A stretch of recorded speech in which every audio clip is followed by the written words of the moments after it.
وَوَصَّيْنَا الْإِنسَانَ بِوَالِدَيْهِ، اور ہم نے وصیت کی ہے انسان کو اس کے والدین کے بارے میں. یہ بھی فطرت انسانی میں ہے، والدین کا شکر ادا کرنا، والدین کے حقوق تسلیم کرنا، ماننا، ان کی خدمت کرنا. بچپن میں انہوں نے انگلی پکڑ کر تمہیں چلایا تھا، اب ہو سکتا ہے بوڑھے باپ کو انگلی پکڑ کر آپ کو چلانا پڑے. تو اس کو اپنی طرح منسوخ کیا. کیوں؟ اگر حضرت لقمان کہتے تو اس میں ذرا جھجک والی بات تھی کہ اپنے حقوق اپنے بچے کو بتا رہے ہیں. اللہ نے مضمون کی تکمیل کے لیے وَوَصَّيْنَا الْإِنسَانَ بِوَالِدَيْهِ، اس سے پہلے سورہ عنکبوت میں آیا ہے وَوَصَّيْنَا الْإِنسَانَ بِوَالِدَيْهِ حُسْنًا، ہم نے انسان کو وصیت کی ہے والدین کے حق میں بھلائی کی، نیک سلوک کی. اچھا، والدین میں سے والدہ کا معاملہ والد کے مقابلے میں بہت بڑھتا ہے. والد تو آپ کو معلوم ہے جو بھی ایک تعلق ہوا بیوی سے، اس کے بعد کا جو سارا معاملہ ہے وہ تو ماں کے پیٹ میں، ماں کا خون چوس کر وہ بچہ پل رہا ہے. حملتہ امہ وہنا علی وہن، اسے اٹھائے رکھا اس کی ماں نے کمزوری پر کمزوری جھیل کر. وفصالہ فی عامین، پھر 2 سال تک جوک کی طرح چمٹا رہا ہے اور اس کا دودھ پیتا رہا ہے، اس کی توانائی سٹ کرتا رہا. لہذا والدہ کا حق والد کے مقابلے میں ایک حدیث نبوی کی روح سے 3 گنا ہے. یہ بہت اہم نقطہ ہے. یہ ایک حدیث میں آتا ہے کہ ایک صحابی نے حضور سے پوچھا، حضور میرے حسن سلوک کا اولین مستحق کون ہے؟ فرمایا تیری ماں. کہا ان کے بعد؟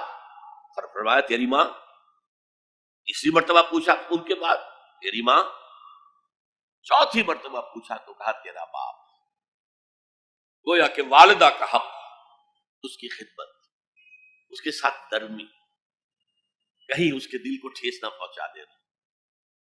اس لیے کہ بڑا سخت قسم کا نفسیاتی معاملہ ہوتا ہے.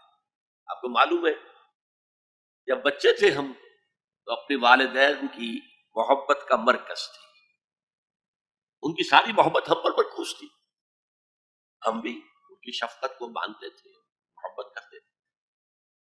ہماری شادی ہو گئی، اولاد ہو گئی تو ہمارا ایک نیا مرکز محبت وجود میں آ گیا.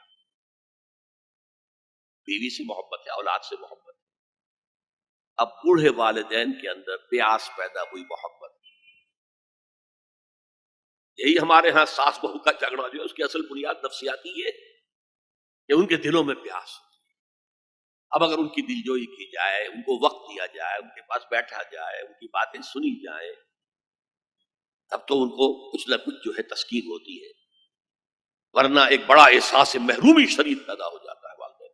یہی وجہ ہے کہ صرف 2 چیزیں ہیں جن کا محض دیکھنا تعظیم اور محبت کے ساتھ موجب ثواب ہے، عبادت ہے.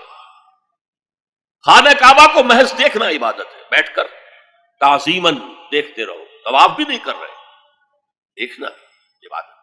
اور بوڑھے والدین کو محبت بھری نگاہ سے دیکھنا عبادت ہے. تو یہاں اللہ صاف فرما رہا اشکر لی والے والدین، پہلا شکر میرا ہے، خالق میں ہوں، والدین کے دل میں شفقت میں نے ڈالی ہے، مقدم شکر میرا ہوگا. بھلے والدین، مخلوق میں سب سے زیادہ شکر والدین کے.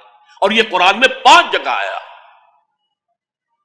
وَقَضَىٰ رَبُّكَ أَلَّا تَعْبُدُوا إِلَّا إِيَّاهُ وَبِالْوَالِدَيْنِ إِحْسَانًا، سورہ بنی اسرائیل، سورہ بقرہ میں ہے، سورہ نساء میں ہے. ان اشکر لی وَلِوَالِدَيْكَ إِلَيَّ الْمَصِيرُ، لوٹنا تو میری طرف ہے، میں حساب لے لوں گا کہ تم نے میرا بھی شکر ادا کیا تھا یا نہیں، اور اپنے والدین کا بھی شکر ادا کیا تھا یا نہیں.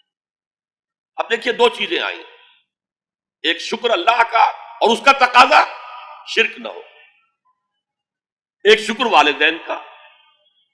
اگر یہ دونوں چیزیں ٹکرا جائیں، کس قدر منطقی ربط ہے قرآن مجید کی آیات. والدین حکم دے رہے ہیں شرک کرو، کیا کریں؟ آپ کے علم میں ہوگا حضرت سعد ابن ابی وقاص